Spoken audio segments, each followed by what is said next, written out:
प्रिय बहनों और भाइयों, भांजे और भांजियों, गणेश उत्सव की शुभकामनाएं। पिछले 1.5 साल से लगातार हम कोरोना के खिलाफ जंग लड़ रहे हैं जनता के सहयोग से, और मुझे ये कहते हुए संतोष है कि तात्कालिक रूप से कोरोना पर नियंत्रण पाने में हम लोग सफल रहे हैं। लेकिन असावधान नहीं रहना है, सावधानी जरूरी है। और कोविड से जंग में सबसे महत्वपूर्ण है वैक्सीनेशन। हम टीका लगवाएं। प्रधानमंत्री जी के कुशल नेतृत्व में वैक्सीनेशन का काम मध्य प्रदेश में भी तेजी से चल रहा है। प्रधानमंत्री जी फ्री में वैक्सीन हमें दे रहे हैं। मध्य प्रदेश में अब तक 75% से ज्यादा भाई बहनों को, पात्र आबादी को वैक्सीन का पहला डोज लगाया जा चुका है। लेकिन अभी भी लोग बचे हैं, और इसलिए हमारा संकल्प है कि 30 सितंबर तक हम मध्य प्रदेश की पात्र जनसंख्या को वैक्सीन का पहला डोज लगा देंगे। मेरी आपसे प्रार्थना है कि अगर अभी तक आपने वैक्सीन न लगवाई हो तो बिल्कुल देर मत कीजिए। अपने निकट के वैक्सीनेशन सेंटर पर जाइए, तत्काल टीका लगवाइए।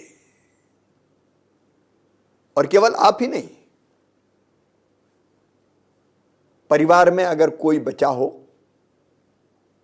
जो टीका न लगवा पाया हो तो अपने परिजनों को टीका लगवाएं, पड़ोसियों को टीका लगवाएं, रिश्तेदारों को टीका लगवाएं, ग्रामवासियों को टीका लगवाएं।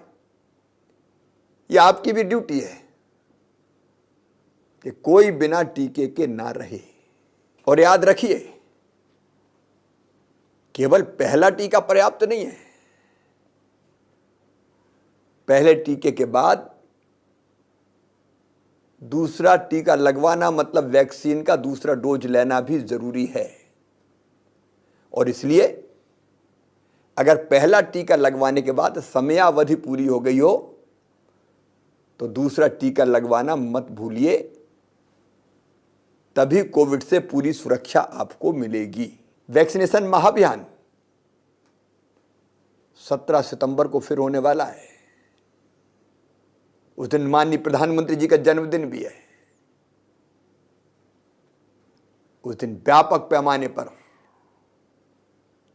अभियान चलाकर टीके लगाए जाएंगे। मेरी आपसे प्रार्थना है, आपके गांव में, आपके मोहल्ले में, आपके वार्ड में अगर कोई रह गया हो तो खोज कर कन्वेंस करके टीके लगवाएं। एक निवेदन और कर रहा हूं, तीसरी लहर का खतरा अभी तक टला नहीं है।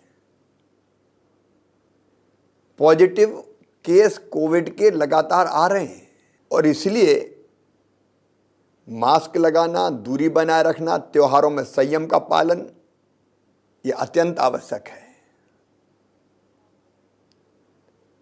लगातार मध्य प्रदेश में हम लगभग 75,000 टेस्ट रोज कर रहे हैं।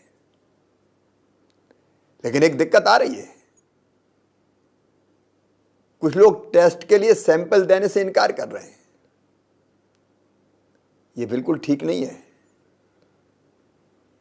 याद रखिए, कोविड का संक्रमण फैलने का पता करने का एक ही तरीका है कि हम टेस्ट अधिकतम करते रहें। उसके लिए सैंपल जरूरी है, और सैंपल प्रदेश के हर कोने से लेना पड़ेगा। इसलिए कृपया करके सैंपल लेने अगर टीम आए तो इनकार मत कीजिए। सावधानी में ही सुरक्षा है। इस दौरान एक समस्या और खड़ी हुई है। डेंगू का प्रकोप बढ़ा है, बड़ी संख्या में केस आ रहे हैं लगातार। डेंगू से जंग, जनता के संग। अब हमने ये अभियान चलाने का भी फैसला किया है। सरकारी अमला अपना काम करेगा, कर रहा है। फॉगिंग, लार्वा नष्ट करना, स्वच्छता, जहां जल भराव है वहां दवाई डालना, वो काम शासकीय अमला करेगा। लेकिन ये जंग भी जनता के संग लड़नी है। इसलिए मेरी आपसे अपील है कि आप कम से कम अपने घर में, अगर कहीं 7 दिन हो गए हो पानी भरे हुए, तो 7 दिन से ज्यादा जल का जमाव ना होने दें। पानी की टंकी में, बर्तन में, गड्ढे में, कूलर में, अगर कहीं भी पानी भरा है तो तत्काल उस पानी को खाली करवाएं। गड्ढे इत्यादि में दवा डाली जा सकती लार्वा मारने की। स्वच्छता जरूरी है। बहनों और भाइयों, हमने तय किया है 15 सितंबर को सवेरे 10 बजे से लेके 10:30 बजे के बीच आधा घंटा केवल अपना समय निकालिए, अपने घर की सफाई कीजिए, भरे पानी को पलटिए, जरूरत पड़े तो लार्वा मारने के लिए दवाई डालिए, कूलर, गड्ढे, पानी की टंकी सब चेक कर लीजिए, क्योंकि डेंगू फैलता ही है लार्वा के पनपने से। हम वो परिस्थितियां ही ना रहने दें जिसके कारण लार्वा पनपे। इसके लिए आपका सहयोग जरूरी है। याद रखिए, 15 सितंबर सवेरे 10 बजे से 10:30 बजे के बीच हम अपने घर में लार्वा अगर है, पानी अगर भरा है, तो लार्वा को समाप्त करने का हर संभव उपाय करेंगे। डेंगू से जंग मिलकर लड़ेंगे। बहुत बहुत धन्यवाद।